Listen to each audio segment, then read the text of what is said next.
भूतले श्रीमते चतुदास अधिकारी इति नामिने। नमो विष्णुपादाय कृष्णपृष्ठाय भूतले श्रीमते भक्तिवेदान्त स्वामिनिति नामिने। नमस्ते सारस्वते देवे गौरवाणी प्रचारिणे निर्विशेष शून्यवादी पाश्चात्य देश तारिणे। श्रील प्रभुपाद की जय, गुरु महाराज की जय। ओम अज्ञानतिमिरान्धस्य ज्ञानाञ्जनशलाकया चक्षुरुन्मीलितं येन तस्मै श्री गुरुवे नमः। श्री चैतन्यमरो अभीष्टं स्थापितं येन भूतले स्वयं रूप कदा मह्यं ददाति स्वपदान्तिकम्। वन्देऽहं श्रीगुरुं श्रीयुतपदकमलं श्रीगुरून् वैष्णवांशं श्रीरूपं साग्रजातं सहगण रघुनाथान्वितं तं सजीवम् साद्वैतं सावधूतं परिजन सहितं कृष्ण चैतन्य देवं श्री राधा कृष्ण पादान सहगण ललिता श्री विशाखान्वितांश्च। हे कृष्ण करुणा सिंधु दीन बंधो जगतपते गोपेश गोपिका कांत राधा कांत नमोस्तुते।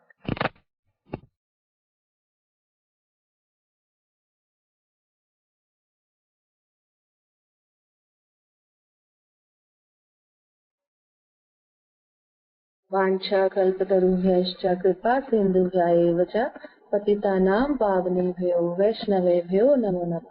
अनंत कोटि जय श्री कृष्ण चैतन्य प्रभु नित्यानंद श्री अद्वैत गदाधर श्रीवासादि गौर भक्तवृंद।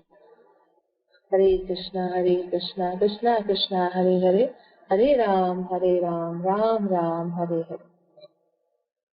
सभी भक्तों को मेरी तरफ से हरे कृष्णा नमो प्रणाम। प्रभु जी आवाज आ रही है मेरी?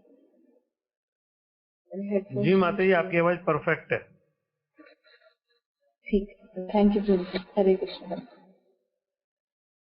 तो जैसा कि आप सब जानते हैं, हम गुरु महाराज की पुस्तक पढ़ रहे हैं, गुरु शिष्य और दीक्षा, और इसी के अंतर्गत आज हम पढ़ने जा रहे हैं नौवां अध्याय गुरु सेवा।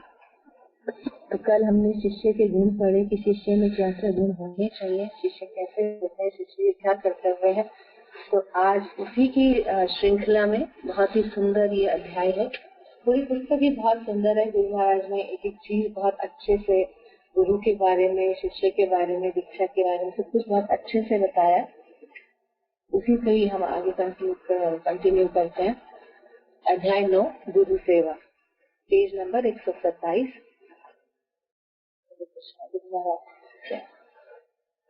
ध्यायन्स्तुवांस्तस्याय शक्तिसान्द्राम् वन्दे गुरो श्रीचरणारविन्दम्।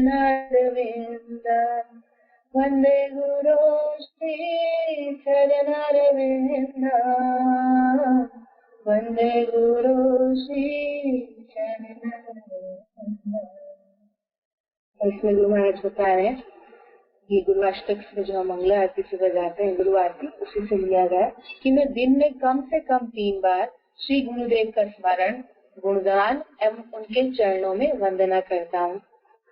अर्थात हमें अपने गुरु के चरणों में कम से कम 3 बार गुरुदेव को स्मरण करना चाहिए, उनका गुणगान करना चाहिए, चरणों में वंदना करनी चाहिए, है ना। अगर हमें और कुछ नहीं आता करना तो कम से कम हम अपने गुरुदेव को धन्यवाद ही कर सकते हैं। हर समय धन्यवाद करना चाहिए गुरु महाराज को, प्रभुपाद को, पूरी परंपरा को। तो कम से कम हर समय नहीं कर सकते तो 3 बार हमें कम से कम अपने गुरु को गुणगान करना चाहिए, धन्यवाद करना चाहिए, याद करना चाहिए। और आगे इसमें गुरु महाराज बताते हैं, भगवान श्री कृष्ण स्वयं कहते हैं, प्रथमं तु गुरु पूज्यं तच्च एवं अर्चनं कुर्वन् सिद्धिमवाप्नोति हि अन्यथा निष्फलं भवेत्। हरि भक्ति विलास से लिया गया ये कि सर्वप्रथम अपने श्री गुरुदेव की पूजा करो, तदनंतर मेरा अर्चन करो। इस पद्धति को अपनाने पर तुम सहज ही सिद्धि प्राप्त कर सकोगे। इसके विपरीत करने पर तुम्हारा सब कुछ निष्फल हो जाएगा। अब भगवान स्वयं कह रहे हैं, भगवान स्वयं श्री कृष्ण ये कह रहे हैं कि पहले अपने गुरुदेव की पूजा करो, फिर मेरा पूजा करो, मेरा अर्चन करो। भगवान स्वयं ये बता रहे हैं, क्योंकि इसको करने पर क्या होगा, सहज ही हमें सिद्धि मिल जाएगी। अगर गुरु प्रसन्न हो गए तो भगवान अपने आप ही प्रसन्न हो जाते हैं, पूरी परंपरा प्रसन्न हो जाती है। तो जो हमारे जीवन की सिद्धि है, भगवान का प्रेम प्राप्त करना, भगवान को प्रसन्न करना, बहुत आसानी से हो जाता है। और आगे इसमें भगवान बता रहे हैं कि इसके विपरीत करने पर तुम्हारा सब कुछ निष्फल हो जाएगा। कि अगर हम सोचें कि हम क्यों गुरु बनाए, हम क्यों दीक्षा धारण करें, है ना, गुरु धारण करें, दीक्षा लें, तो हम डायरेक्ट ही भगवान की क्यों ना पूजा अर्चना कर लें, है ना। गुरु बनाने से क्या होगा, इसमें बता रहे हैं भगवान कि सब कुछ निष्फल हो जाएगा इसके विपरीत करने पर। हमने गुरु धारण नहीं किए और डायरेक्ट भगवान की अर्चना करने लगे तो हम अपने जीवन की जो सिद्धि है, कृष्ण प्रेम है, कृष्ण को प्रसन्न करना है, वो नहीं कर पाएंगे। इसलिए पहले हमें गुरु की ही अर्चना करनी चाहिए। तो यदि हम समस्त शास्त्रों का अध्ययन करें और ये खोजें कि एक शिष्य के क्या क्या कर्तव्य हैं जो शास्त्र निर्धारित करते हैं, तो केवल एक कर्तव्य हमें शास्त्रों में मिलेगा, जो है गुरु सेवा। शिष्य के जीवन का आधार है गुरु सेवा। तो हमारे सभी शास्त्र यही बताते हैं कि एक मुख्य कर्तव्य जो हम सबका बनता है ना, और कुछ हम करें चाहे ना करें, एक जो कर्तव्य हम सबका है वो है गुरु सेवा। जीवन का आधार है, शिष्य के जीवन का आधार ही है गुरु सेवा। यही हमें भगवान के धाम तक लेके जा सकता है। तो कहते हैं भगवान के धाम की चाबी गुरु के पास है। अब वो चाबी क्या है, गुरु सेवा। अगर हम गुरु सेवा करते हैं तो बहुत आसानी से हम भगवान को प्राप्त कर सकते हैं। तो जो शिष्य गुरु की सेवा नहीं करता है उसे भगवान कदापि स्वीकार नहीं कर सकते हैं। छाड़िया वैष्णव सेवा विस्तार पाए केवा। जब तक किसी वैष्णव अर्थात गुरु की सेवा नहीं करते तब तक देहात्म बुद्धि से कोई छुटकारा प्राप्त नहीं कर सकता। जब तक हम अपने गुरु को समर्पित नहीं होंगे, गुरु की सेवा नहीं करेंगे, तब तक हम इसी शरीर में ही फंसी रहेंगे, शरीर के संबंधों में, माया में ही फंसे रहेंगे, शरीर से ऊपर उठने का प्रयास ही नहीं कर पाएंगे, आत्मा के स्तर पर आ ही नहीं पाएंगे। क्योंकि गुरु हमें सबसे पहले यही समझाते हैं कि हम कौन है ना। हम कभी भी गुरु महाराज से पहली बार अगर कोई मिलता है तो गुरु महाराज हमेशा ही पूछते हैं हम कौन है, आप बताइए, हम शरीर है कि आत्मा है। तो गुरु ही हमें ज्ञान देते हैं, हमें आत्मा के स्तर पर लेके आते हैं। इसलिए अगर हम गुरु की सेवा नहीं करेंगे तो इसी शरीर में ही बचे रह जाएंगे। तो भक्ति की नींव है निष्ठा युक्त गुरु सेवा। जब कोई व्यक्ति नया नया भक्ति प्रारंभ करता है तो उसकी भक्ति भगवान एवं भक्तों में कोमल श्रद्धा होती है। यहाँ पे गुरु महाराज बता रहे हैं भक्ति की नींव है निष्ठा युक्त गुरु सेवा। जो भी सेवा करें हम गुरु की निष्ठा के साथ, पूरे प्रेम के साथ, पूरे समर्पण के साथ करें। तो लेकिन जब कोई भक्त नया नया जुड़ता है, भक्ति में आता है, तो उसकी थोड़ी सी श्रद्धा कोमल होती है, कच्ची होती है भक्ति के प्रति, भगवान के प्रति। भक्तों में कोमल श्रद्धा होती है, नया नया भक्ति में आता है, क्योंकि उसको लगता है कि इतने समय से जो मैं करता आ रहा हूँ देवी माँ की या किसी भी देवी देवता की, उसको कैसे छोड़ सकता हूँ, कैसे कृष्ण को या गुरु को शरणागत हो सकता हूँ। तो श्रद्धा थोड़ी सी कोमल कच्ची होती है। लेकिन वह को आगे गुरु महाराज बताते हैं इसमें, वह कोमल श्रद्धा साधु संग में, साधुओं से श्रवण करने से, साधुओं की सेवा करने से दृढ़ श्रद्धा में परिवर्तित हो जाती है। तो ये एक साधु संघ का बहुत बड़ा महत्व है कि जैसे जैसे वो भक्तों का संग करता है, भक्तों से सुनता है, भक्तों की सेवा करता है, उसकी जो कच्ची श्रद्धा होती है वो दृढ़ श्रद्धा में बदल जाती है। फिर वो दृढ़ हो जाता है, फिर उसको कोई विचलित नहीं कर सकता। अगर उसको एक बार शास्त्रों की भाषा गुरु के माध्यम से समझ में आ जाती है कि हाँ शास्त्र साधु गुरु क्या समझाना चाह रहे हैं कि कृष्ण ही भगवान है, तो धीरे धीरे भक्तों के संग में उसे समझ में आने लगता है, तो श्रद्धा दृढ़ हो जाती है। तो जब एक साधक निस्वार्थ भाव से गुरु की प्रसन्नता के लिए उनकी सेवा करता है तो वह सेवा उसकी भक्ति को त्वरित गति से उन्नति करने में सहायता करती है। बहुत सुंदर बात यहाँ कह रहे हैं गुरु महाराज, जब एक साधक निस्वार्थ भाव से, हम सब साधक हैं, साधना करते हैं और साधना के उस पे ही, साधना के बल पे कह लीजिए, साधना की योग्यता के ऊपर हम भगवान को प्राप्त करना चाहते हैं। तो उसमें साथ साथ गुरु महाराज बता रहे हैं जब एक साधक निस्वार्थ भाव से गुरु की प्रसन्नता के लिए उनकी सेवा करता है तो वह सेवा उसकी भक्ति को त्वरित गति से उन्नति करने में सहायता प्रदान करती है। तो सेवा कैसी होनी चाहिए, निस्वार्थ भाव से ना, बिना किसी आकांक्षा के, बिना किसी इच्छा के, बिना किसी नेम फेम के कि हाँ कि मुझे लाइमलाइट में आना है, मैंने गुरु की इतनी सेवा करी, मैंने गुरु को इतना धन दिया, मैंने आश्रम बनवाया, कमरा बनवाया, ये दान किया। इस भाव से नहीं कि मेरा नाम आना चाहिए, निस्वार्थ भाव से, बिना किसी आकांक्षा के, बिना किसी लाभ के, गुरु की प्रसन्नता जिसमें हो ना, गुरु की प्रसन्नता के लिए उनकी सेवा करता है। सिर्फ गुरु प्रसन्न होने चाहिए, जैसे हम लोगों का लक्ष्य यही होता है कि भगवान को प्रसन्न करना है ना, भगवान का प्रेम प्राप्त करना। तो जैसे हमारे आचार्य बताते हैं कि जितना प्रेम आप अपने गुरु से करते हैं, उतना, इसका मतलब आप उतना प्रेम अपने भगवान से करते हैं। अर्थात जितना गुरु में आपकी श्रद्धा है, उतनी भगवान में श्रद्धा है। तो अगर हम गुरु को प्रसन्न कर लेते हैं, गुरु की सेवा करके निस्वार्थ भाव से, तो हम भगवान को भी प्रसन्न कर लेते हैं। उससे क्या होता है, उससे जो हमारी भक्ति है वो तीव्र गति से, त्वरित गति से उन्नति करने में सहायता करती है। निस्वार्थ सेवा भक्ति में हमें आगे बढ़ाती है, प्रगति करते चले जाते हैं हम गुरु के आशीर्वाद से। तो निरंतर गुरु की सेवा करते रहने से उसकी धीरे धीरे गुरु में निष्ठा विकसित होती है, और जब ये निष्ठा पूर्ण रूप से विकसित हो जाती है, तब एक प्रामाणिक शिष्य प्रामाणिक गुरु की सेवा के बिना एक क्षण भी व्यतीत नहीं कर सकता।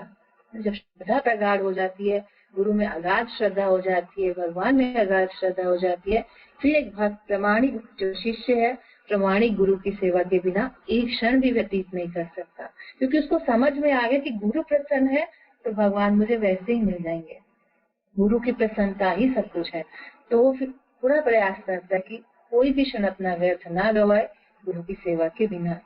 तो श्रील प्रभुपाद श्रीमद् भागवत 4.28.51 श्लोक के तात्पर्य में बताते हैं, ये भागवतम का एक श्लोक है, उसका तात्पर्य में प्रभुपाद बता रहे हैं कि जब शिष्य अपने गुरु के संदेश का अनुगमन करने के लिए उद्यत रहता है, तो उसका यह संकल्प भगवान के दर्शन करने के समान होता है। बहुत सुंदर यहाँ बता रहे हैं कि जब शिष्य अपने गुरु के संदेश का, कि जो गुरु ने उनको आज्ञा दी, संदेश दिया कि तुम्हें ये करना है, उसको करने के लिए, अनुगमन करने के लिए उद्यत रहता है, तैयार रहता है, उत्सुक रहता है कि हाँ, मुझे मेरे गुरुदेव ने मुझे ये आज्ञा दी है, मुझे इसका पालन करना है, ये उत्सुकता उसके अंदर रहती है, तो उसका ये संकल्प भगवान के दर्शन करने के समान होता है। उसे भगवान शीघ्र ही प्राप्त हो जाते हैं, भगवान के दर्शन ऐसे ही प्राप्त हो जाते हैं। हम सुबह उसमें मंगला आरती में गाते हैं गुरुवाष्टक में, यस्य प्रसादात् भगवत प्रसाद, यस्य प्रसादात् नागतिं कुतो, कि अगर गुरु प्रसन्न हो जाते हैं तो भगवान के दर्शन वैसे ही प्राप्त हो जाते हैं। इसी के उसमें श्लोक के तात्पर्य में प्रभुपाद बताते हैं 4.28.51 के इसमें, कि अगर कोई भगवान को वृंदावन के किसी कुंज में विहार करते हुए देखना चाहता है, अगर कोई भगवान को वृंदावन के किसी विहार कुंज में विहार करते हुए देखना चाहता है, लेकिन उसकी बजाय, है ना, देखने की अपेक्षा यदि कोई गुरु के वचनों के पालन के नियम पर दृढ़ रहता है ना, उसको इच्छा है भगवान को देखने की, लेकिन भगवान को देखने के बजाय वो गुरु के वचनों का पालन करता है, गुरु ने जो आज्ञा दी है उसको पूर्ण रूपेण पूरा करता है और दृढ़ता से पूरा करता है, तो वह बिना किसी कठिनाई के परमेश्वर का दर्शन कर सकता है, बहुत आसानी से भगवान के दर्शन कर सकता है। सिंपल सा फॉर्मूला है गुरु की आज्ञा का पालन करना। तो यही यहाँ पे बता रहे कि जैसा कि पहले कहा गया है, इसका अर्थ हुआ गुरु के आदेश से भगवान से भेद। आपने गुरु की आज्ञा का पालन किया तो भगवान आपको दर्शन देने के लिए तैयार बैठे हैं, तत्पर बैठे हैं। तो यह वाणी सेवा कहलाती है। प्रभुपाद बता रहे उसके तात्पर्य में, ये वाणी सेवा कहलाती है, अर्थात गुरु की आज्ञा का, गुरु के वचनों का पालन करना। तो श्री विश्वनाथ चक्रवर्ती ठाकुर भगवद गीता व्यवसायित्मिका बुद्धि एकर गुरु नंदना श्लोक की टीका करते हुए कहते हैं कि मनुष्य को चाहिए कि गुरु के वचनों की सेवा करे, शिष्य को चाहिए कि जो गुरु आज्ञा दे वे उस पर दृढ़ रहे, इसी दिशा में चलकर वह भगवान का दर्शन करता है। निष्कर्ष यह है कि यदि कोई शिष्य अपने गुरु के संदेश को कार्य रूप देना चाहता है तो वह तुरंत वाणी या वपु से परमेश्वर की संगति प्राप्त करता है। भगवान के दर्शन का यही रहस्य है। अगर हम गुरु के जो वाणी है, गुरु का जो वचन है, गुरु की जो आज्ञा है, उसका पालन करते हैं तो भगवान हमें अपने दर्शन आसानी से करा देते हैं। बता रहे हैं यहाँ पे गुरु महाराज कि गुरु के संदेश को जो कार्य रूप देता है शिष्य, वह तुरंत वाणी या वपु से परमेश्वर की संगति प्राप्त करता है। अर्थात दो तरीके से भगवान का संग प्राप्त कर सकता है, वाणी से या वपु से। तो भगवान के दर्शन का यही रहस्य है। तो अल्टीमेटली यही हमें समझाया जा रहा है कि गुरु की आज्ञा का हमें पालन करना, तो हम भगवान के आसानी से दर्शन कर सकते हैं, प्राप्त कर सकते हैं। तो आगे से बताया जा रहा है गुरु सेवा के प्रकार। पहला है वपु सेवा। वपु सेवा का अर्थ है गुरु की शारीरिक आवश्यकताओं का ध्यान रखा। वपु मतलब शारीरिक, शरीर या स्वरूप की सेवा की शारीरिक आवश्यकताओं का ध्यान रखना। वपु सेवा में यह ध्यान रखना चाहिए कि सेवा गुरु के अनुसार हो। प्रसाद बनाते समय गुरु के अनुसार बनाए।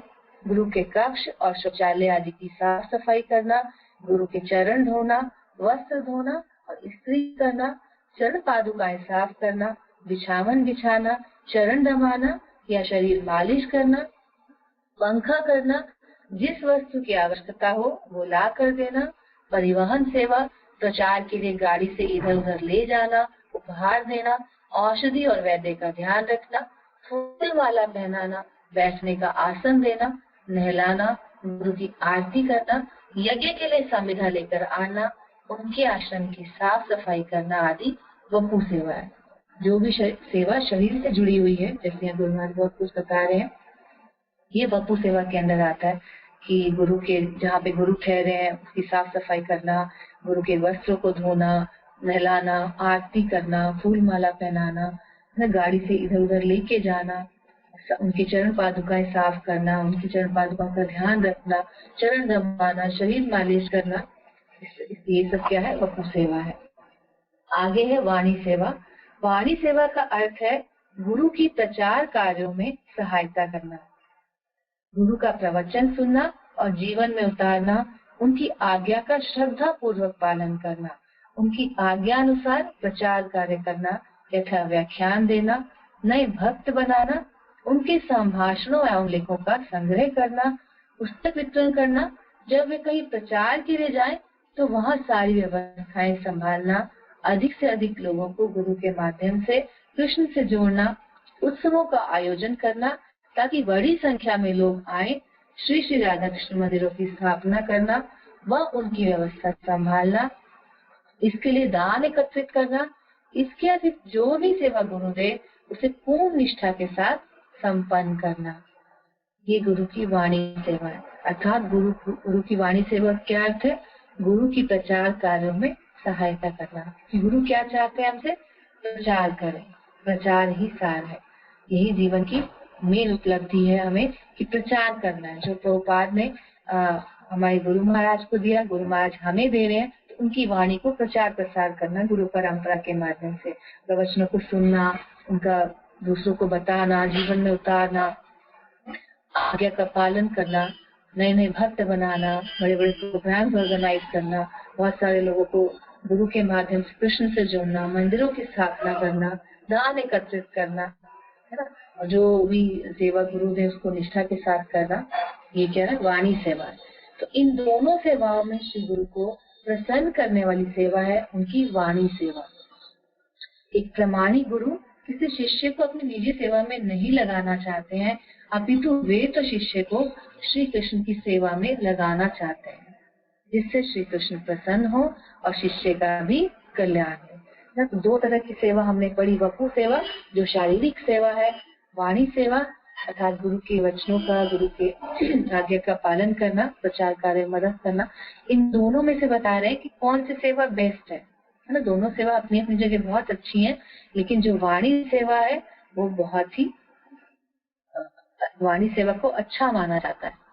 दोनों सेवा अच्छी है, लेकिन जो वाणी सेवा है वो गुरु को आसानी से प्रसन्न करती है। दोनों सेवाओं में गुरु को प्रसन्न करने वाली सेवा है वाणी सेवा, क्योंकि गुरु क्या कहते हैं, किसी को भी अपनी सेवा में नहीं लगाना चाहते। इवन हमारे गुरु महाराज तो इतने हम्बल है, इतने विनीत है, कोई स्वयं खुद कुछ स्वयं कर लेंगे, लेकिन किसी शिष्य को एंगेज नहीं करेंगे। मुझे याद आ रहा है एक छोटा सा इंसिडेंट। एक बार गुरु महाराज माँ भागवती माता, बहुत सालों पहले की बात है, मैं नई आई थी, मेरी नई दीक्षा हुई थी। एक बार गुरु महाराज माँ भागवती माता जी के यहाँ आए हुए थे रुकने के लिए, तो मैं गुरु महाराज से मिलने के लिए गई। तो उस समय गुरु महाराज कोई अदरक और शहद का कोई पानी पी रहे थे उस समय, बना के पहले पीते थे महाराज, अब पता नहीं पीते हैं कि नहीं, तो पी रहे थे तो पानी महाराज ने पी लिया और अदरक जो थी जैसे नीचे बैठ जाती थोड़ी हैवी थी तो वो नीचे बैठ गई। अब गुरु महाराज उसको ऐसे निकालने का गिलास से हिला के पीने की कोशिश कर रहे हैं, तो मैं इतनी मूर्ख में सामने बैठी हुई थी, माता नहीं थी साथ में, माता जी किचन में थी, माता बैठी थी, तो मेरे को एकदम से ध्यान है कि गुरु महाराज के लिए चम्मच पूछ लेती हूँ, मैं चम्मच ले आती हूँ सोच के, मैंने पूछा गुरु महाराज चम्मच ले आऊं, चम्मच से आसानी से खाया जाएगा। तो गुरु महाराज बोलते हैं नहीं नहीं, मैं अपने शिष्य को किसी को परेशान नहीं करना चाहता अपने लिए। तो मुझे बाद में अब समझ में आया कहाँ हम गलत थे, मुझे खुद ही लेके आना चाहिए था कि महाराज परेशान हो रहे, उनको आसानी से वो खाया जाएगा। तो मतलब इतने छोटी सी सेवा भी गुरु महाराज किसी से नहीं कराना चाहते हैं। तो एक प्रामाणिक गुरु किसी भी शिष्य को निजी सेवा में नहीं लगाना चाहते, वो शिष्य को वाण कृष्ण की सेवा में लगाना चाहते हैं, प्रचार प्रसार में लगाना चाहते हैं, जिससे कृष्ण भी प्रसन्न हो और शिष्य का भी कल्याण हो। तो वाणी सेवा गुरु के जगत से अप्रकट होने पर भी शिष्य के साथ ही रहती है, उनकी पुस्तक, प्रवचन और आदेश के रूप में। अगर गुरु नहीं रहते हैं संसार में, अप्रकट हो जाते हैं, तो उनकी वाणी हमेशा रहती है, पुस्तकों के माध्यम से, प्रवचनों के माध्यम से, आदेश के रूप में। तो गुरु जब पूरे विश्व में प्रचार करते हैं तो शिष्य हर समय गुरु का व्यक्तिगत सानिध्य प्राप्त नहीं कर सकते, इसलिए वपु सेवा संभव नहीं है। नहीं, आवश्यक नहीं है या जरूरी नहीं है कि गुरु जहाँ जाते हैं हम हर समय साथ में हो शिष्य लोग, इसलिए वपु सेवा संभव नहीं है। परंतु वाणी सेवा सदैव शिष्य के साथ ही रहती है, इसलिए वाणी सेवा वपु सेवा से श्रेष्ठ है। क्योंकि वाणी तो हमेशा, आप कहीं भी जा रहे हैं रिकॉर्डर चला सकते हैं, छोटी सी बुक अपने बैग में रख सकते हैं, तो गुरु के वचनों को पढ़ सकते हैं, दूसरों को बता सकते हैं। तो वपु सेवा से श्रेष्ठ है वाणी सेवा। यद्यपि वाणी सेवा को श्रेष्ठ माना गया, परंतु इसका यह अर्थ नहीं है कि गुरु की व्यक्तिगत सेवा, व्यक्तिगत उपस्थिति में भी शिष्य वपु सेवा ना करे, है ना। हमने पढ़ लिया कि वाणी सेवा अच्छा है और बाय चांस गुरु हमारे सामने है, प्रेजेंट है, और हम सोचे कि नहीं नहीं वाणी सेवा ज्यादा अच्छी है, उससे मुझे ज्यादा फल मिलेगा, तो मैं वाणी सेवा करता हूँ, वपु सेवा नहीं करता। तो यहाँ गुरु महाराज बता रहे हैं कि अगर गुरु महाराज उपस्थित है, आपके सामने है, तो वपु सेवा करनी चाहिए। तो यदि गुरु शिष्य के नगर आते हैं या शिष्य आध्यात्मिक यात्रा में गुरु के साथ होते हैं, तो उनको वपु सेवा के लिए सदा तत्पर रहना चाहिए। इससे उनको गुरु और कृष्ण दोनों की कृपा साथ साथ प्राप्त होती है। गुरु की भी कृपा मिलेगी और कृष्ण की भी कृपा मिलेगी अगर गुरु की भक्त सेवा करते हैं। परंतु गुरु के साथ रहकर भी अगर गुरु की आज्ञा का पालन ना करें तो शिष्य की आध्यात्मिक प्रगति नहीं होती। अगर गुरु की आज्ञा का पालन नहीं करते हैं तो भक्ति में प्रगति नहीं कर सकते, आध्यात्मिक उन्नति हमारी नहीं हो सकती। तो श्रीला प्रभुपाद अपने शिष्य को इस विषय में एक पत्र में लिखते हैं, जहाँ तक व्यक्तिगत सेवा का प्रश्न है, मैं अपने गुरु महाराज के साथ मात्र 4 या 5 बार ही रहा, परंतु मैंने उनका संग कभी नहीं त्यागा, एक क्षण के लिए भी नहीं, है ना। प्रभुपाद अपना एक्सपीरियंस बता रहे हैं कि मैं सिर्फ 4 या 5 बार ही अपने गुरु के साथ रहा हूँ, उनसे मिला हूँ, लेकिन मैंने भी कभी उनका संग नहीं त्यागा, हमेशा वो मेरे साथ रहे हैं, एक क्षण के लिए भी मैंने उनको नहीं त्यागा है, क्योंकि मैं उनकी आज्ञा का पालन कर रहा हूँ और मैंने कभी भी उनसे विछोह अनुभव नहीं किया, है ना। हमेशा उनकी वाणी को, उनके वचनों को साथ रखा, अंगीकार किया, उसको जीवन में उतारने का प्रयास किया, दूसरों को बताने का प्रयास किया। इसलिए प्रभुपाद कहते हैं कि मैंने कभी भी उनसे विछोह अनुभव नहीं किया, चाहे गुरु मेरे साथ नहीं है, मैं केवल 4-5 बार ही मिला, लेकिन कभी मुझे विछोह अनुभव नहीं हुआ, क्योंकि उनकी वाणी मेरे साथ है, उनके वचन मेरे साथ है। और हम तो पता नहीं कितनी बार गुरु महाराज से मिलते हैं, है ना, गुरु महाराज के साथ ट्रिप्स में भी जाते हैं, लेकिन फिर भी हम ये अनुभव नहीं कर पाते हैं जो भाव हमारे अंदर आने चाहिए। स्पेशली मैं अपनी बात करूंगी, जो आने चाहिए मेरे अंदर नहीं आ पाते हैं। तो इसलिए यहाँ पे बताया कि हमें वाणी सेवा को अंगीकार करना चाहिए। अगर वाणी को, हम गुरु की वाणी को अपने जीवन में स्थान देंगे तो कभी अपने गुरु से विछोह अनुभव नहीं होगा। तो आगे इसे बताते हैं प्रभुपाद अपने में, परंतु भारत में मेरे कई गुरु भाई हैं जो गुरु महाराज के साथ निरंतर रहते थे, परंतु आज उनकी अवज्ञा कर रहे हैं। प्रभुपाद बताना चाह रहे हैं कि प्रभुपाद क्या गए, विदेश में गए, अपने गुरु की आज्ञा का पालन करने के लिए गुरु से इतना मिल भी नहीं पाए, 4 या 5 बार मिले। लेकिन कई शिष्य उनके ऐसे थे, उनके जो गुरु भाई थे प्रभुपाद के, वो उनके गुरु के साथ ही रहते थे, लेकिन उनकी अवज्ञा कर रहे थे, उनकी आज्ञा का पालन नहीं कर रहे थे, उनकी वाणी को अंगीकार नहीं कर रहे थे। तो यहाँ पे प्रभुपाद बताते यह एक सम्राट की गोद में बैठे खटमल के समान है। यह एक सम्राट की गोद में बैठे खटमल के समान है। उन्हें अपनी स्थिति पर बड़ा घमंड हो सकता है, परंतु वह सम्राट को काटने के अलावा और कुछ भी नहीं कर सकता ना। मान लीजिए कोई खटमल है, किसी राजा की गोद में बैठ गया, तो क्या करेगा? वो इतराएगा अगर कि मैं तो राजा की गोद में बैठा, क्या कर लेगा, है ना। वो तो उसका काम है काटना, वो तो काटेगा ही, खून चूसेगा ही। ऐसी मान लीजिए कोई गुरु के साथ रह रहा है, लेकिन गुरु की अवज्ञा कर रहा है, गुरु की वाणी को अंगीकार नहीं कर रहा है, वचनों को जीवन में धारण नहीं कर रहा है, तो एक खटमल के समान ही है जो राजा की गोद में बैठा है। तो निजी संग इतना महत्वपूर्ण नहीं है जितना कि सेवा के माध्यम से किया जाने वाला संग। ये सतधान्य को लिखे पत्र से कोलकाता 20 फरवरी 1972 में प्रभुपाद ने अपने शिष्य को पत्र लिखा कि निजी संघ से इतना महत्वपूर्ण नहीं है जितना कि सेवा के माध्यम से किया जाने वाला संघ। जितनी हम सेवा करते हैं वो ज्यादा इम्पोर्टेंट है। आगे है गुरु की सेवा क्यों करनी चाहिए। तो इस विषय में शास्त्रों से उदाहरण इस प्रकार है। नारायणो अपि विकृतिं याति गुरु प्रचुत्य तस्य दुर्बुधे कमलं जलादपेतं शोषति रविरंकोषति।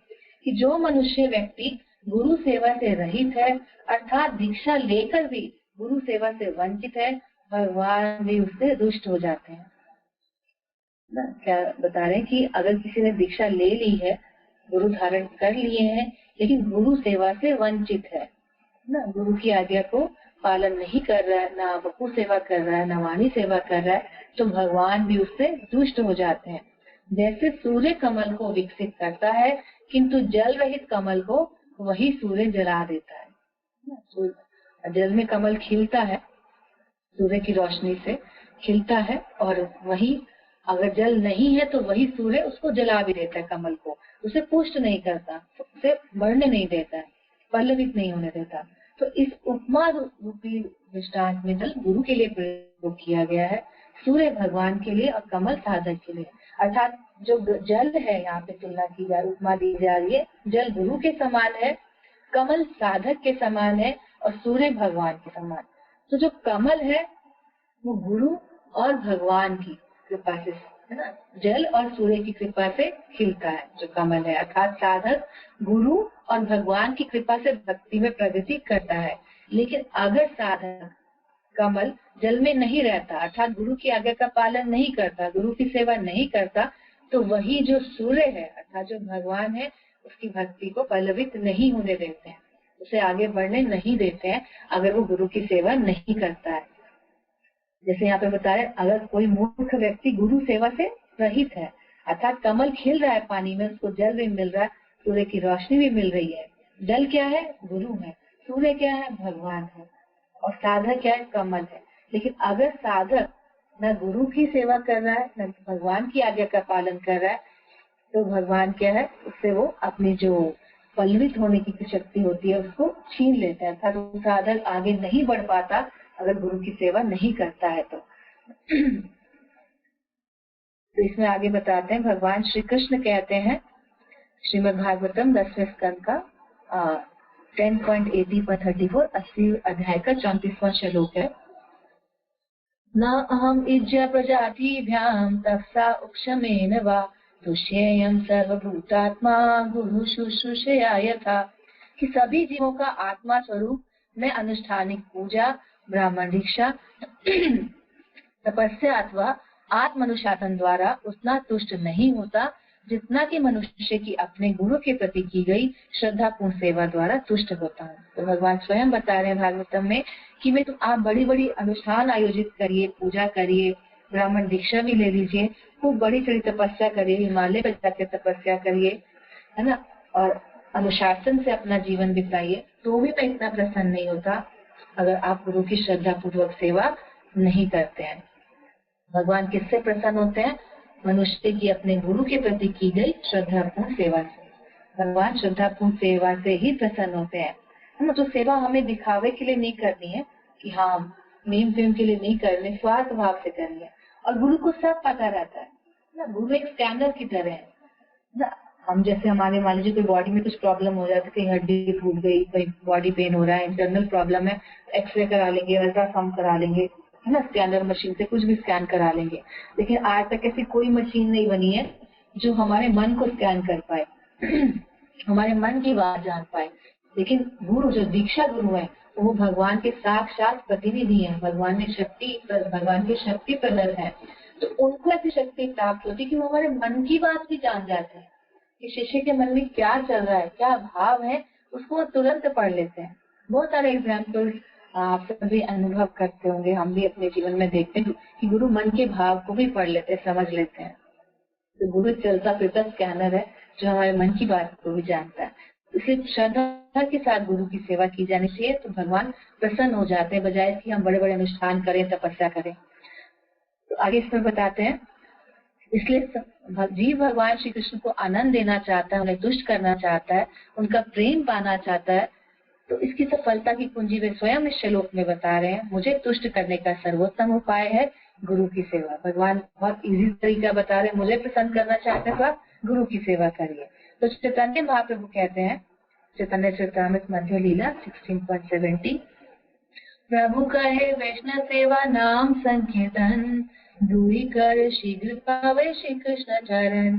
महाप्रभु ने उत्तर दिया, तुम्हें भगवान कृष्ण के दासों की सेवा में लगना चाहिए और सदैव कृष्ण के पवित्र नाम का कीर्तन करना चाहिए। यदि तुम ये दोनों कार्य करोगे तो तुम्हें शीघ्र ही श्री कृष्ण के चरण कमलों में शरण प्राप्त हो जाएगी। महाप्रभु भी, पहले हमने कृष्ण की वाणी सुनी भागवतम के माध्यम से, अब महाप्रभु चैतन्य चरितामृत में कह रहे हैं, स्वयं भगवान कह रहे हैं कि आपको कृष्ण के दासों की सेवा में लगना चाहिए और सदैव कृष्ण के पवित्र नाम का कीर्तन करना चाहिए, है ना। हमारे जीवन का लक्ष्य है भगवान का प्रेम प्राप्त करना, भगवान को प्रसन्न करना, भगवान के चरणों में स्थान प्राप्त करना।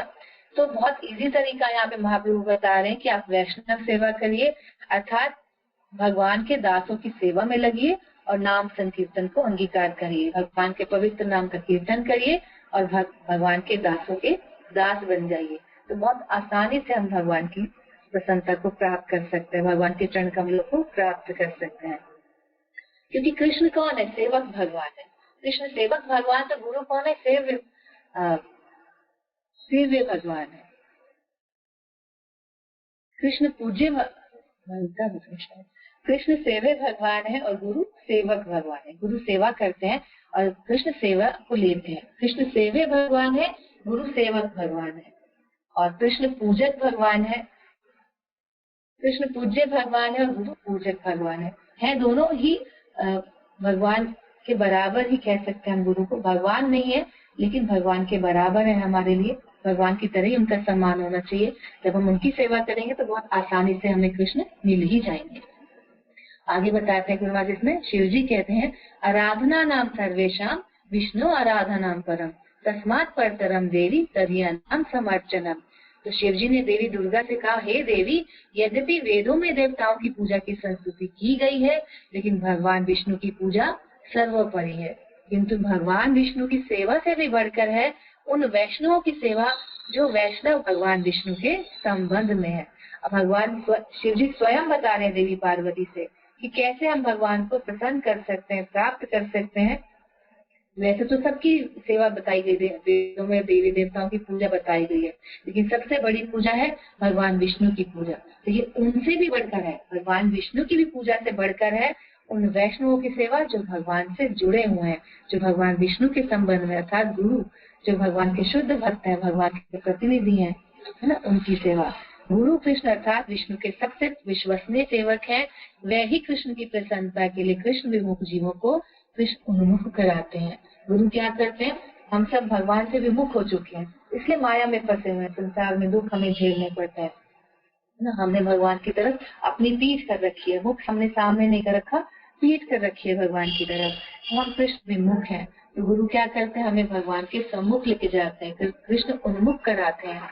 इसलिए श्री गुरु भगवान विष्णु से विशेष रूप से संबंधित है। इसलिए ऐसे शिव गुरु की सेवा करने के लिए वैष्णव में श्रेष्ठ भगवान शिव भी माता दुर्गा को उपदेश देते हैं, है ना। भगवान शिव कौन है? वैष्णव नाम यथाशंभु, परम वैष्णव है, सबसे सर्वश्रेष्ठ वैष्णव है। वो स्वयं कह रहे हैं कि भगवान की सेवा से बढ़कर है भगवान के भक्तों की सेवा, ना शुद्ध वैष्णवों की सेवा। तो हमें भगवान के चरण कमलों में स्थान आसानी से प्राप्त हो सकता है। तो आगे बताते हैं, नारद मुनि कहते हैं, गुरु शुश्रया भक्त्या सर्वलब्धार्पेण च संगे साधु भक्तानां ईश्वर आराधनेन च श्रद्धया तत्कथायां च कीर्तना गुणकर्मणां तत्पादगुरुहं ध्यानात् तत्लिंगिक्ष अर्पणादिभिः। मनुष्य को प्रामाणिक गुरु स्वीकार करना चाहिए और अनन्य भक्ति तथा श्रद्धा से उनकी सेवा करनी चाहिए। ये श्रीमद् भागवतम के 7वें स्कंद के 7वें अध्याय का 30वां और 31वां श्लोक है। मनुष्य को प्रामाणिक गुरु स्वीकार करना चाहिए और अनन्य भक्ति तथा श्रद्धा से उनकी सेवा करनी चाहिए। उसके बाद जो कुछ भी हो उसे गुरु को अर्पित करना चाहिए और संत पुरुषों तथा भक्तों की संगति में भगवान की पूजा करनी चाहिए। श्रद्धा पूर्वक भगवान के यश का श्रवण करना चाहिए, भगवान के दिव्य गुणों तथा कार्यकलापों का यशोगान करना चाहिए, सदैव भगवान के चरण कमलों का ध्यान करना चाहिए तथा शास्त्र एवं गुरु के आदेशानुसार भगवान के अर्चा विग्रह की पूजा करनी चाहिए। तो यहाँ पे बता रहे हैं कि सबसे पहले हमें प्रामाणिक गुरु स्वीकार करना चाहिए, जो गुरु परंपरा में है, जो परंपरा कृष्ण से शुरू हो रही है, उस परंपरा से हमें प्रामाणिक गुरु स्वीकार करने चाहिए। अनन्य भक्ति तथा श्रद्धा से उनकी सेवा करनी चाहिए।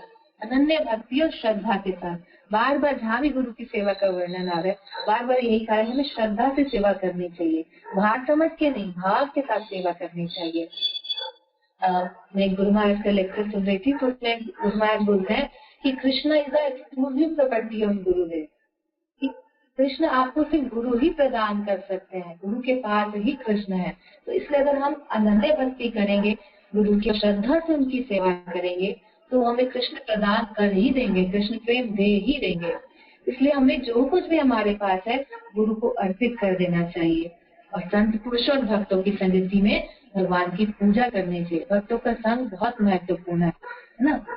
चाहे हम गुरु सेवा कर रहे हैं, चाहे भगवान की सेवा कर रहे हैं, भक्तों का संग बहुत महत्वपूर्ण है। बहुत कुछ हमें सीखने को मिलता है कि कैसे हम उनकी सेवा कर सकते हैं।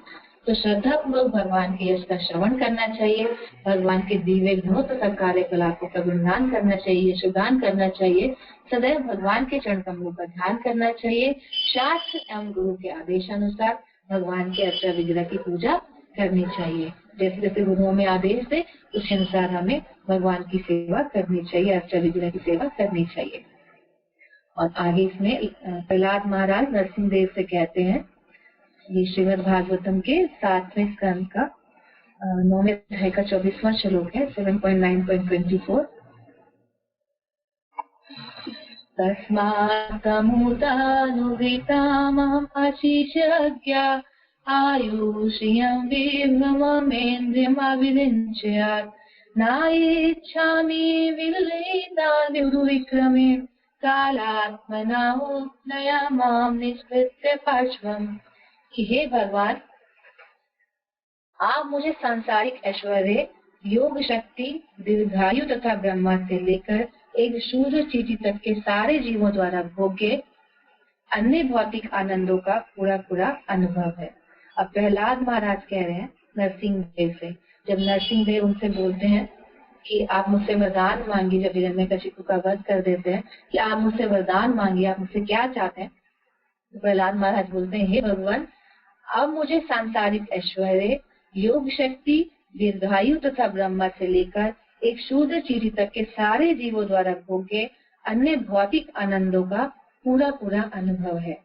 आप शक्तिशाली काल के रूप में इन सबों को नष्ट कर देते हैं, अतः मैं अपने अनुभव के आधार पर इन सबों को नहीं लेना चाहता। हे भगवान, मेरी प्रार्थना है कि आप मुझे अपने शुद्ध भक्त के संपर्क में रखें और निष्ठावान दास के रूप में उनकी सेवा करने दें। प्रहलाद महाराज बोल रहे हैं कि मुझे ना कोई सांसारिक ऐश्वर्य, योग शक्ति, दीर्घायु तथा ब्रह्मा से लेकर एक शूद्र चींटी तक के सारे जीवों द्वारा भोगे अन्य भौतिक आनंदों का पूरा पूरा अनुभव है। प्रहलाद महाराज अपना अनुभव बता रहे हैं कि चाहे मैं ब्रह्मा का पद मुझे मिल जाए, ये चींटी को जो आनंद मिलता है मुझे उनका सबका अनुभव है। सांसारिक ऐश्वर्य जो है उन सब का अनुभव है। ये सब क्या है? क्षणिक है ना। शक्तिशाली काल के रूप में आप इनको नष्ट कर देते हैं। ये हमेशा नहीं रहने वाले, परमानेंट नहीं है ना। भौतिक चीजें तो समय के साथ नष्ट हो जाती हैं। अतः मैं अपने अनुभव के आधार पर इन सबों को नहीं लेना चाहता। प्रहलाद महाराज कौन है? नारद मुनि के शिष्य हैं। नारद मुनि का संग प्राप्त हुआ उन्हें, माता के गर्भ में ही उनको ज्ञान प्राप्त हो गया। बहुत बड़े चढ़े भक्त है, हर समय भगवान की स्मरण भक्ति में लगे रहते हैं। स्मरण के आचार्य हैं हमारे, तो उन्हें पूरा अनुभव है। बता रहे हैं कि मैं अपने अनुभव के आधार पर इन सबों को नहीं लेना चाहता। ब्रह्मा के पद को भी नहीं लेना चाहता, ना ही कोई भौतिक ऐश्वर्य लेना चाहता हूँ, क्योंकि वो तो नाशवान है।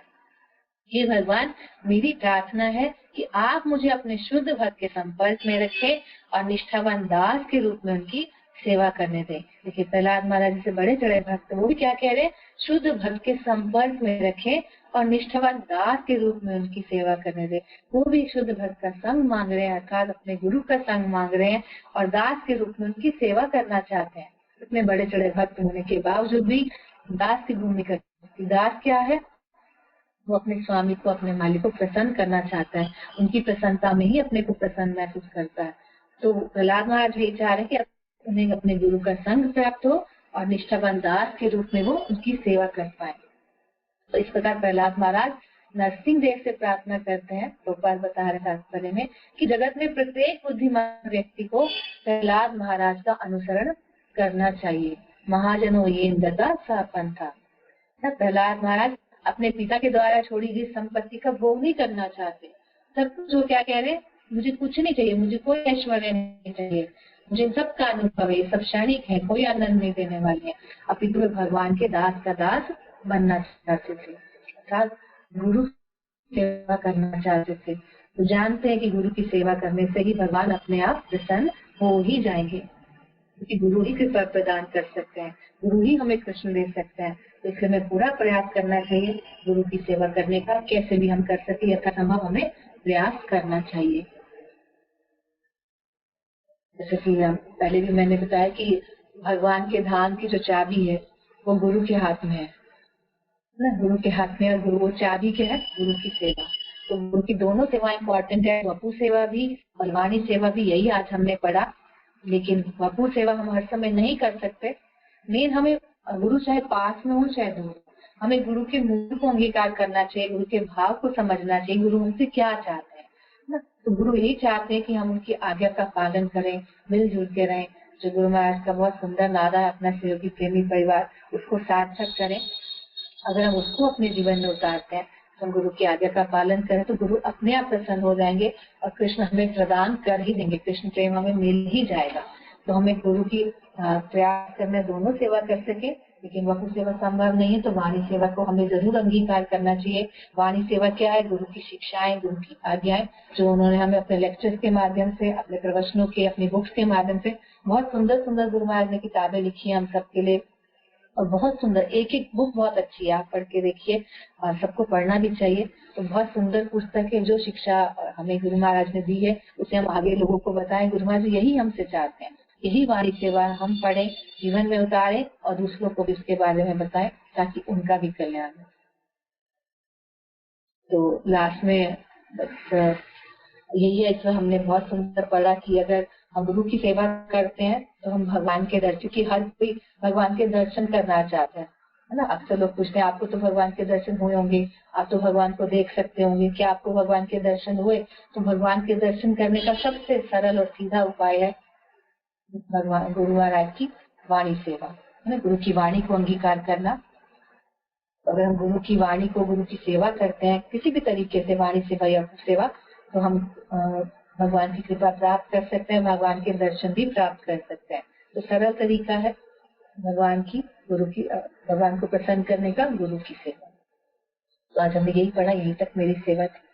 हरे कृष्णा, दंडवत प्रणाम। अब किसी का कोई प्रश्न हो या कोई कुछ ऐड करना चाहे तो कर सकता है। मुझसे जरूर कोई त्रुटि भी हुई होगी।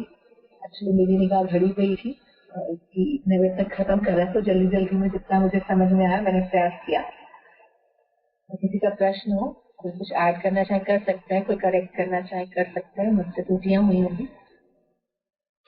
हरे कृष्णा का लोग बना सकती।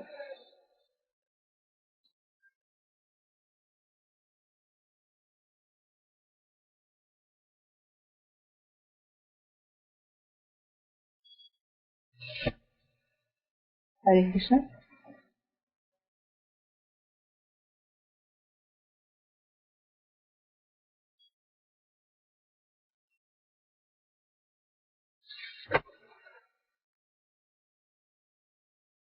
हरे कृष्णा माता जी दंडवत प्रणाम। हरे कृष्णा माता जी दंडवत प्रणाम।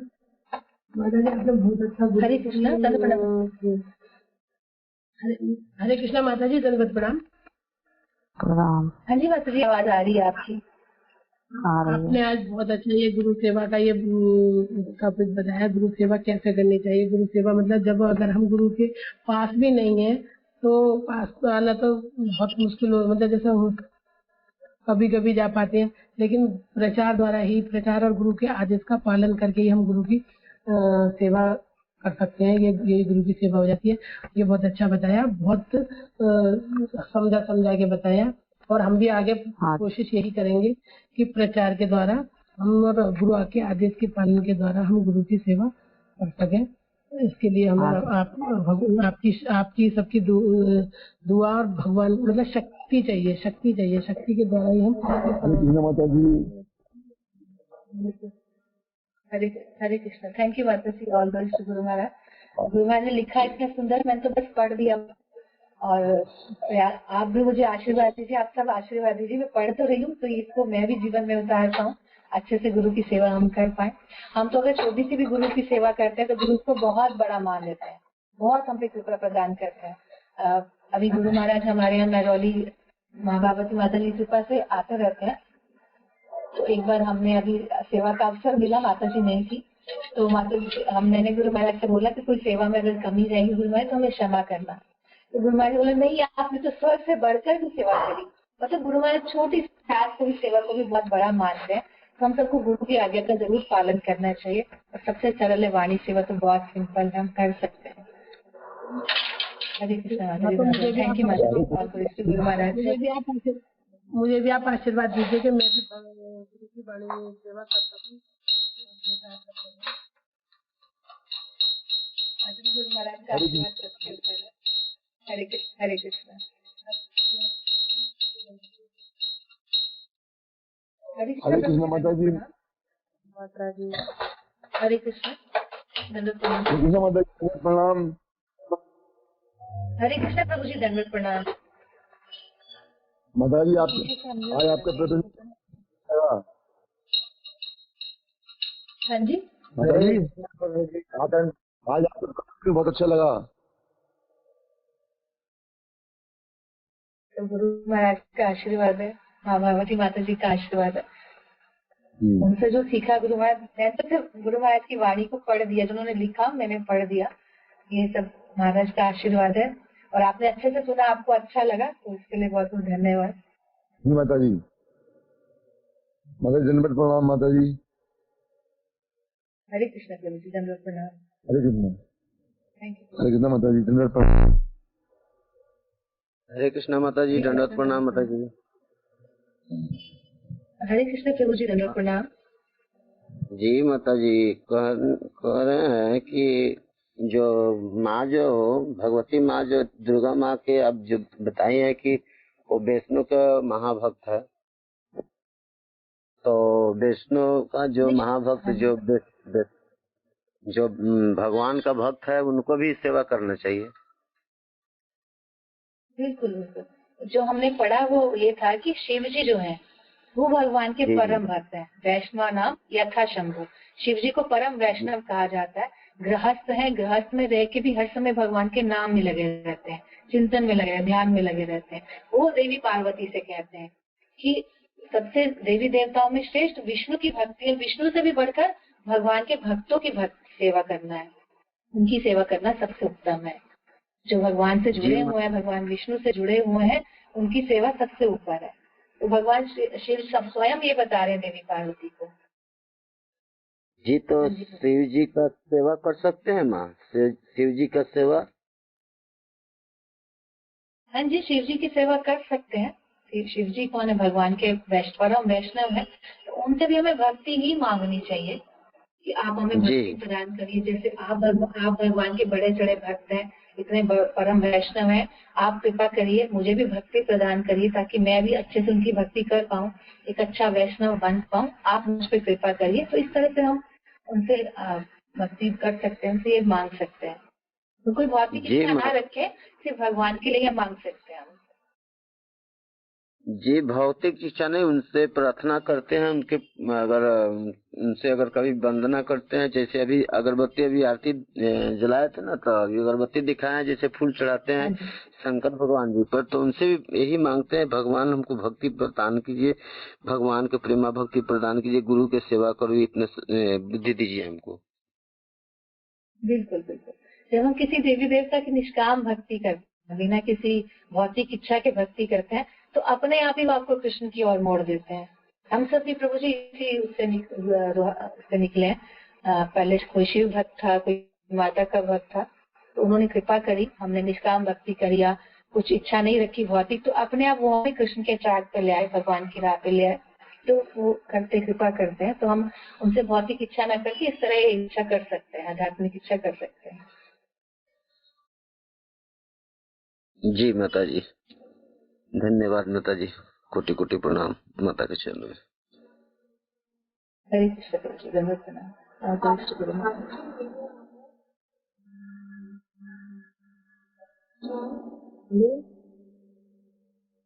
हरे कृष्ण।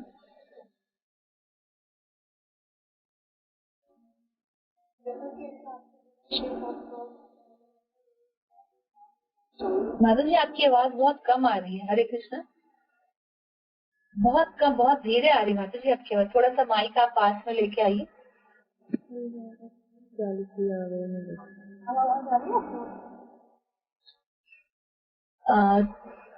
आप बोलिए, पता चलेगा। अभी बहुत कम लग रही। हरे कृष्ण, हरे कृष्ण। आवाज आ रही?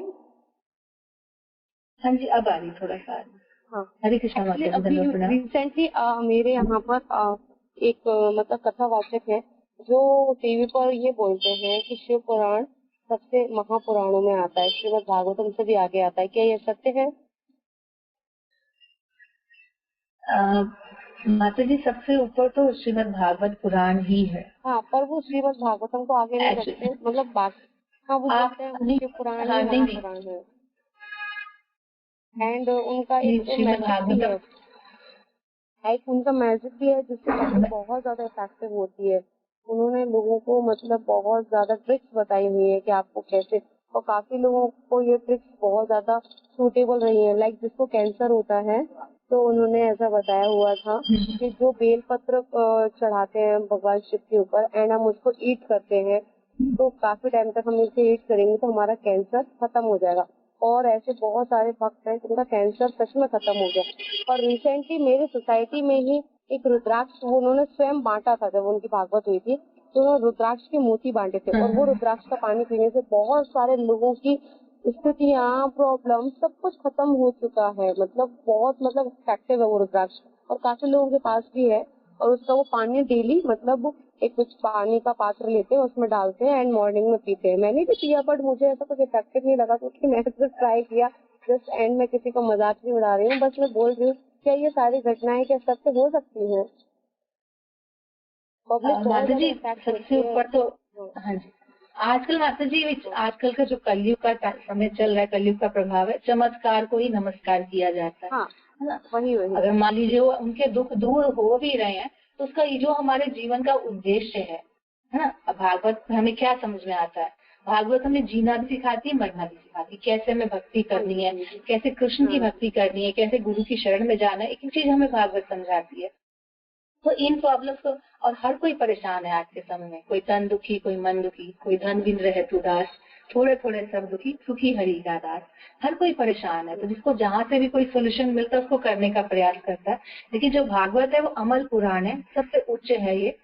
और स्वयं व्यासदेव जी एक्चुअली हुआ कि जब भागवत लिखने से पहले व्यासदेव जी, आप पढ़ेंगे, जब बहुत परेशान थे, उन्होंने बहुत सारे शास्त्रों की रचना कर दी थी, वेदों पुराणों की रचना कर दी थी, तो फिर भी वो अशांत थे, शांति नहीं थी उनके मन में। तो नारद जी ने बोला उनकी कि आप कृष्ण के बारे में बताइए, जो सर्वे सर्वाएं सर्वोच्च हैं, परम भगवान है, उनकी लीलाओं को लिखिए, बताइए लोगों को, तो आपका मन शांत होगा, आपका कल्याण। तो ऐसे जब उन्होंने किया तो उनका मन शांत हुआ। तो शिव पुराण पहले लिखा गया, ये सही है, शिव पुराण में, शिव महापुराण में शिव को ही भगवान, आप देवी पुराण उठाएंगे तो देवी पुराण में देवी मैया को सब कुछ सर्वोच्च बताया जाएगा, लेकिन सर्वोच्च फिर भागवत महापुराण है। ये हमें, अगर मान लीजिए किसी के कष्ट भी दूर हो रहे हैं, जैसे वो रुद्राक्ष का कह रहे हैं या कोई चमत्कार करके दिखा रहे हैं, तो जो हमारी बेसिक समस्या है, जन्म मृत्यु जरा व्याधि, उससे तो वो नहीं छूट रहे हैं, है ना। लेकिन भागवत अगर हम पढ़ते हैं, सुनते हैं, प्रमाणिक गुरु से सुनते हैं, प्रमाणिक गुरु की शरण लेते हैं, तो हमें समझ में आता है ये 4 बेसिक प्रॉब्लम है हमें, जिनसे हमें निकलना है। तो भागवत महापुराण इनसे हमें निकलना सिखाती है। शिव महापुराण मैंने नहीं पढ़ा उसमें खैर क्या है, पर मैंने सुना है कि वो उसमें यही शिव का ही बताया जाता है।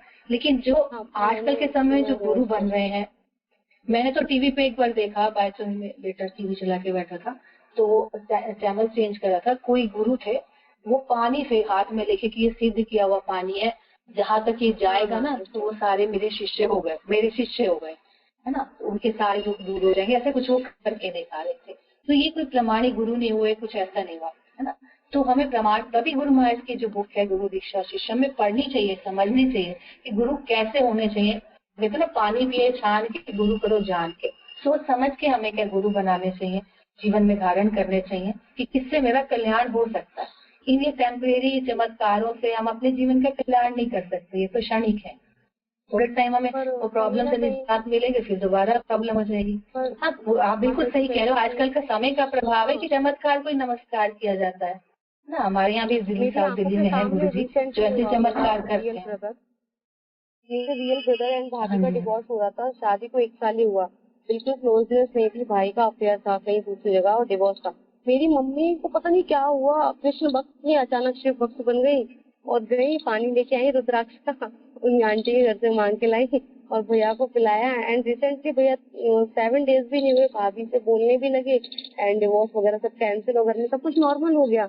मतलब मैं इतना उस दिन से इतना आश्चर्यचकित हूँ। मैं अपनी मम्मी के घर से आई हूँ मायके में और मैंने ये चमत्कार देखा है ना, तो मैं चमत्कार को तो नमस्कार करती हूँ, बट ये मुझे बहुत ज्यादा मतलब प्रॉब्लम में डालने वाला था कि ये कैसे हुआ कि मेरे घर में डिवोर्स हो रहा था मेरे भाई का और ये मम्मी पानी मांग के लाई और ये ठीक भी हो गया इतनी जल्दी कैसे। ऐसा क्या है रुद्राक्ष में? रुद्राक्ष तो सबके पास होता है, पर वो बोलते हैं ये रुद्राक्ष मैं देता हूँ और वो तभी कहा जाता है हमें शास्त्र पढ़ने चाहिए, श्रद्धा से सुनना चाहिए, पढ़ना चाहिए, तभी समझ में आए कि शास्त्र हमें क्या समझाना चाहते हैं, है ना। शास्त्रों की वाणी को समझेंगे तभी हमारी दृढ़ श्रद्धा होगी। फिर हमें, अब जैसे आप कह रहे हो ना, ऐसे आप किसी को भी बताओगे, ऐसे हमारे भी नोन है जिनको बहुत सालों से प्रॉब्लम थी, वो गुरु जी के यहाँ गई तो बिल्कुल ठीक हो गई, कैंसर भी ठीक हो गया। तो अब वो 10 लोगों को और बताएंगे कि वहां जाने से ठीक हो गया। लेकिन वही ना, हमारी जो बेसिक प्रॉब्लम है ना, हमें पढ़ना है शास्त्र को, शास्त्र हमें क्या समझाना चाह रहे हैं कि किस लिए हम इस संसार में आए। अगर मान ली शरीर ठीक हो गया, वैसे तो गुरु महाराज हमारे एग्जाम्पल देते हैं कि एक पेड़ पे फल पका हुआ था, डाली झुकी हुई थी, पेड़ पका हुआ था, फल गिरने ही वाला था, लेकिन कोई तोता आके बैठ गया, कोई चिड़िया आके बैठ गई और डाली पे बैठी तो फल नीचे गिर गया। तो क्या कहा जाता है कि फल जो चिड़िया ने फल गिरा दिया, तोते ने फल गिरा दिया। अर्थात ये हमारे भाग्य में होना था, इस तरह से होना लिखा हुआ था, लेकिन चिड़िया एक माध्यम बन गई ना। तो ये कहीं ना कहीं हमारे भाग्य में होता है तो हमें मिलता है, तो लेकिन माध्यम कोई और बन जाता है। लेकिन हमें समझना है शास्त्र हमें क्या समझाना चाह रहे हैं कि हमें अपने जीवन को कहाँ लगाना है। मनुष्य जीवन मिला है, इन चमत्कारों में ही फंसा के रखना है, क्या भक्ति करनी है ना, भक्ति करके निकल जाना है, वापस भगवान के धाम जाना है। जीवन का उद्देश्य क्या है, इसको याद रखना है, पकड़ के रखना है। तभी हम, माता जी, जब दृढ़ श्रद्धा होगी ना, फिर हमें कोई विचलित नहीं कर पाएगा। धन्यवाद माता जी, आपने मेरे प्रश्न का उत्तर बहुत अच्छा दिया, बट मुझे प्रचार करने में बहुत प्रॉब्लम होती है। मेरा मम्मी का घर मायके मध्य प्रदेश में है और यहाँ पे ऐसे आपको 90% या 98% जो कथावाचक हैं वो मैजिकली है। तो यहाँ पे जो भक्त हैं उनकी श्रद्धा, मेरी मॉम इतनी मतलब अच्छी भक्त है, मेरे फादर, बट उनकी श्रद्धा जो है ना वो भटक गई है और मैं उनको सीधे रास्ते पे नहीं ला पा रही हूँ। उनको तो यही है कि मेरे विशेष पूरे, उनको मतलब नहीं मिल पा रहा होगा उन्हें। हाँ श्रद्धा तभी प्रगाढ़ जब हम साधु संग करते, भक्तों का संग करते हैं। आप उन्हें ऑनलाइन क्लासेस से जोड़िए या कहीं प्रोग्राम्स होते हैं वहां लेके जाइए, है ना। इस तरह से आप वो सुनेंगे ना, भक्तों का संग करेंगे, सुनेंगे, तो धीरे धीरे श्रद्धा प्रगाढ़ होती जाएगी। फिर अपने आप विश्वास बढ़ता चला जाता है, धन्यवाद। फिर श्रद्धा प्रगाढ़ हो जाती है। आप हरे कृष्णा माता जी, थैंक यू। चलिए अब समय हो गया है भागवत की क्लास का। हरि भगवत प्रणाम। हरे कृष्ण माता जी, दंडवत प्रणाम। हरे हरे कृष्णा माता जी, दंडवत प्रणाम। गुरु महाराज मेरे बेटे के घर पे भी आए थे, मुझे भी उसकी सेवा करने का मौका मिला माता जी। बहुत अच्छी बात है माता जी, आपको सेवा का अवसर मिला, बहुत सुंदर बात है। आप आगे बढ़ना है, आपको सेवा का अवसर मिला। हाँ, अभी भी मौका मिलेगा तो अच्छा है। गुरु महाराज ने बोला कि मैं आ जाऊंगा बेटे के घर पे लास्ट ईयर। हरे कृष्ण माता जी, सेवा कर सके उतना अच्छा है। हाँ, आपका लेक्चर इतना अच्छा लगा। प्रभु जी का प्रणाम। माता जी हमसे गुरु जी से बात नहीं हो पा रही है, हम चाहते हैं उनसे कॉन्फ्रेंस करना, जैसे तो कैसे होगा माता जी? गुरु महाराज एक्चुअली अभी तो दुबई में है। आप टेलीग्राम पे वॉइस मैसेज भेज दीजिए, श्यामानंद प्रभु जी बता रहे थे, वॉइस मैसेज भेज दीजिए, वो आपको रिप्लाई कर देंगे। वो अभी 1-2 दिन में इंडिया आ जाएंगे, तो फिर आप उनसे शायद बात भी कर पाएंगे। ओके माता जी, थैंक यू, धन्यवाद। भेज दीजिए उसको। ठीक ठीक, हरे कृष्णा माता जी। Thank you.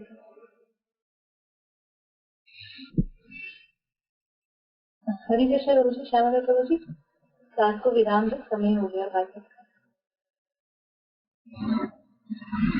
धन्यवाद माता जी, धन्यवाद माता जी। हरे कृष्णा। यस माता जी, प्लीज। हरि बोल, हरि बोल। वांछा कल्पनिष्ठा कृपा सिंधुरेच्छा पतितानां पावनेभ्यो वैष्णवेभ्यो नमः। अनंत कोटि वैष्णव वृंद की जय, श्री प्रभुपाद की जय। गुरु महाराज जी थैंक यू प्रभु जी सेवा देने के लिए। हरे कृष्ण। धन्यवाद माता जी, माता जी की जय। बहुत अच्छा लगा माता जी, इतना अच्छा